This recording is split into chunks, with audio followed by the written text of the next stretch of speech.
जय भारतचे संविधान बोदवड येथील रुपाली गौरव अग्रवाल यांना अग्र नारी पुरस्काराने सन्मानित करण्यात आलेला आहे आणि एक चांगल्या प्रकारचा भारतोत्सव असा पुरस्कार त्यांना प्रदान करण्यात आलेला आहे. त्या प्रत्यक्ष आपल्या स्टुडिओमध्ये उपस्थित आहेत. ताई, आपलं TV24 आणि भारत टीव्हीला आपलं हार्दिक अभिनंदन, एक हार्दिक स्वागत. एक भारतोत्सव पुरस्कार आपल्याला प्रदान करण्यात आला आहे आणि आजूबाजूच्या पंचकृषीमध्ये एक आपल्यावरती अभिनंदनाचा वर्षाव आणि कौतुकाची थाप आपल्याला मिळते. बरं, हा जो अग्र नारी पुरस्कार जो आपल्याला प्रदान करण्यात आलेला आहे, याची निवड कशी झाली? निवडीच्या संदर्भात थोडक्यात काय सांगा. अग्र नारी म्हणजे अग्र आणि नारी यामध्येच याचा अर्थ दडलेला आहे. अग्र म्हणजे प्रत्येक ठिकाणी पुढे असणार, त्याला म्हणतात अग्र, आणि नारी म्हणजे आहेच व्यक्ती. तर अग्र नारी म्हणजे प्रत्येक क्षेत्रामध्ये एक नारी म्हणून कार्यरत असणे. जसं आता जनरली नारी म्हणून एका खूप जबाबदाऱ्या असतात. परिवार, कुटुंब, आपलं मुलांचं, शिक्षणाचं, परत बाहेरच्या पण जबाबदाऱ्या असतात. तर मग त्या सगळ्या जबाबदाऱ्या पार पाडून काहीतरी वेगळं प्राप्त करणं, त्याचा अर्थ म्हणजे अग्रनारी. म्हणजे अग्रनारीची डेफिनेशन आपण चांगल्या प्रकारे सांगितली. आणि निवड कशी झाली काय सांगाल थोडक्यात? याची निवड करताना जसं माझं जे आहे, मी एक सून आहे, एक आई आहे, एक माता आहे, आणि याच्या व्यतिरिक्त मी जॉब पण करते. म्हणजे मी टीचर म्हणून आहे. बर्डिया इंटरनॅशनल स्कूल, जे की जामनेर रोडवर आहे, CBSE स्कूल आहे, तिथे मी एक शिक्षिका म्हणून काम करते. मग परिवार, मुलांचं सगळं सांभाळून, किंवा मग शिक्षिकाची जी जबाबदारी आहे ती सगळं पार पाडून माझं जे एज्युकेशन होतं, जे मी BEdची डिग्री प्राप्त केली आहे रिसेंटली, तर हे सगळ्या जबाबदारी सांभाळून सुद्धा मी माझं शिक्षण प्राप्त केलं. याच्या व्यतिरिक्त समाजामध्ये वेगवेगळे कार्य होत राहतात. त्या कार्यामध्ये सुद्धा माझा सहभाग असतो. आपण पार्टिसिपेट करते. प्रत्येक कॉम्पिटिशन असो किंवा मग काहीही समाजाचा कार्यक्रम असो, त्याच्यामध्ये मी सहभाग घेते. तर हे सगळं सांभाळून माझं शिक्षण पूर्ण केलं आणि हे मग असोसिएशनला माहीत पडलं की हे जे आहे, तर मग त्यामुळे त्यांनी माझी या पुरस्कारासाठी निवड केली. आपली एक उल्लेखनीय कार्य आणि आपण ज्या आपल्या कार्याचा आढावा घेऊन वरिष्ठांनी याची दखल घेऊन आपली निवड केली असावी, असं या ठिकाणी मी प्रकर्षाने नमूद करतो. बरं ताई, एक भारतोत्सव पुरस्कार आपल्याला प्रदान करण्यात आलेला आहे आणि आपण एक बर्डिया इंटरनॅशनल स्कूलमध्ये एक आपण सेवा देत आहात. त्याचप्रमाणे आपण सामाजिक कार्य सुद्धा करत आहात. तर या पुरस्काराच्या माध्यमातून आपण आपलं व्हिजन काय राहणार आहे, फ्युचरमध्ये आपलं व्हिजन काय राहणार आहे, मानस काय राहणार आहे, काय सांगाल?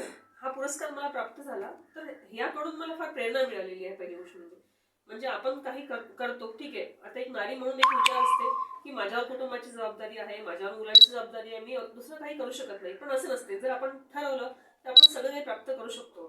कोणतीही नारी असो, मग विपरीत परिस्थितीतून आपण जर प्रयत्न केला पुढे जाण्याचा, तर आपल्याला यश नक्की मिळते. आणि हे मी प्रयत्न केला आहे आणि याचा जो आहे, याचा मला प्राप्त झालेला अग्रनारी पुरस्कार, तर ही माझं एकटीच नाही, हे कोणी पण प्राप्त करू शकते. पुरस्कारच नाही, प्रत्येक क्षेत्रामध्ये जर आपण नारी म्हणून किंवा व्यक्ती म्हणून प्रयत्न केले तर आपल्याला यश मिळतेच. आणि आता हे जे कार्य आहे, हे मला असं वाटतं मी सुरू केलेलं आहे. वयाच्या 40व्या वर्षी मला BEdची डिग्री प्राप्त झाली, पुरस्कार प्राप्त झालेला आहे, समाजामध्ये थोडं नाव झालेलं आहे. तर हे नाव पुढे कंटिन्यू करावं आणि माझ्या या नावाचा फायदा प्रत्येक माझ्या समाजातील म्हणा किंवा इतर माझ्या आसपासच्या नारी आहेत त्यांना हे सुद्धा फायदा व्हायला पाहिजे, त्यांना यापासून प्रेरणा मिळाली पाहिजे, हे माझं विजन आहे. ताई, एक चांगल्या प्रकारची माहिती आपण दिलेली आहे आणि प्रत्येक पुरुषाच्या पाठीमागे एका स्त्रीचा हात असतो आणि आपण एक अग्रनारी या पुरस्काराने आपल्याला सन्मानित करण्यात आलेलं आहे. ताई, education is the foundation of human life. शिक्षण हे मानवी जीवनाचा पाया आहे आणि education is the powerful of knowledge which use change the world. शिक्षणामध्ये जग बदलवण्याची ताकद शिक्षणामध्ये, एक शक्ती आहे शिक्षणामध्ये. आणि आपण एक चांगल्या प्रकारे बर्डिया इंटरनॅशनल स्कूलमध्ये आपण सेवा देत आहात आणि अग्रनारी या पुरस्काराने आपल्याला चांगल्या प्रकारे सन्मान करण्यात आलेला आहे, पुरस्कार आपल्याला प्रदान करण्यात आलेला आहे. व्यापारी संघटनेने आपला सत्कार केलेला आहे. तर या पुरस्काराच्या माध्यमातून आपण ज्या समाजातील त्या शोषित, पीडित, वंचित ज्या नारी आहेत की ज्यांनी जे समस्यांनी ग्रासलेले आहेत, त्यांच्यासाठी आपण काय आवाहन करणार, त्यांना काय आवाहन करणार, काय सांगाल? बघा, विपरीत परिस्थिती प्रत्येकाच्या जीवनामध्ये येतात, परंतु त्या परिस्थितीने हार मानून बसणं हे काही पर्याय नाहीये. तर परिस्थितीला तोंड देऊन आपल्या प्रत्येक व्यक्तीमध्ये, प्रत्येक नारीमध्ये काही ना काही कौशल्य असते. फक्त ते असते की आपल्याला शोधावं लागते किंवा आपल्याला पुढे जावं लागते की आपल्यामध्ये ते कौशल्य आहे किंवा नाहीये. प्रयत्न करावं लागते. आपण म्हणतात ना, प्रयत्नांती परमेश्वर, प्रयत्न केला तर परमेश्वर पण मिळतो.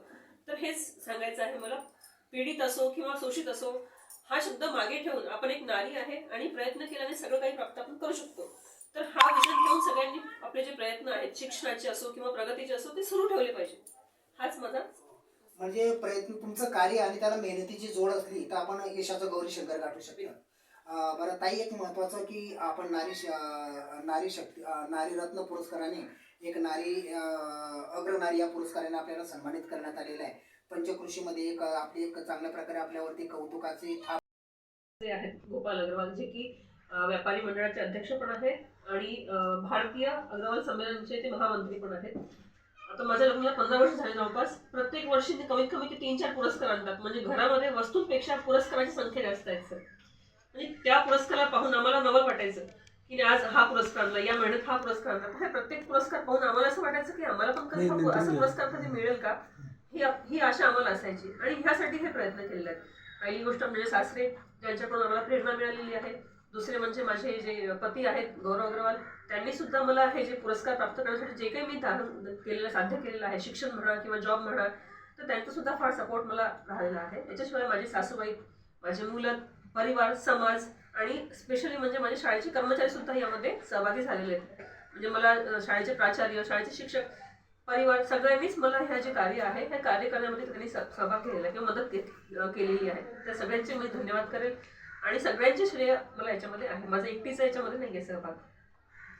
ताईंनी या जो नारीरत्न पुरस्कार अग्रनारी या पुरस्काराने त्यांना सन्मानित करण्यात आलं, याचं श्रेय त्यांनी सर्व शिक्षक वृंद, समाज, त्याचप्रमाणे त्यांचे सासरे, पती यांना दिलेलं आहे.